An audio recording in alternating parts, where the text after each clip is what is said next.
BS4 व त्यावरील प्रदूषणाची मानके असलेले वाहन निष्कासित करून नवीन वाहन खरेदी करताना मोटर वाहन करामध्ये 16% व BS3 व त्याखालील प्रदूषणाची मानके असलेले वाहन निष्कासित करून नवीन वाहन खरेदी करताना मोटर वाहन करामध्ये 30% सूट देण्याचे प्रस्तावित करण्यात येत आहे।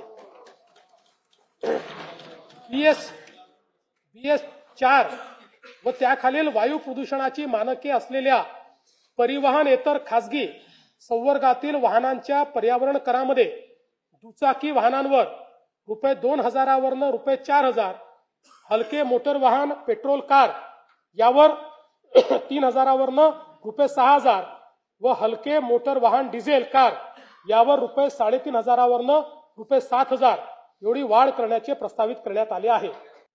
नाही, याने फक्त 160 कोटीच मिळणार आहेत, पण हे याकरता केलं आहे की आपल्याला आता पुढे ईव्हीला त्या ठिकाणी बळ द्यायचा आहे आणि असे प्रदूषण करणारी वाहनंही कमी झाली पाहिजे।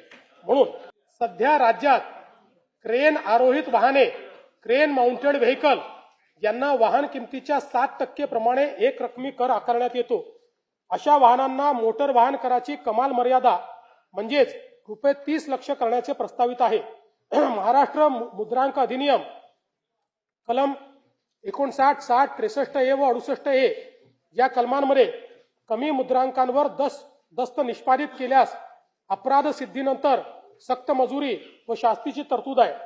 सदर शास्तीच्या रकमेत फेररचना करून 5000 वरून 1 लाख रुपयापर्यंत वाढ करण्याचे प्रस्तावित आहे।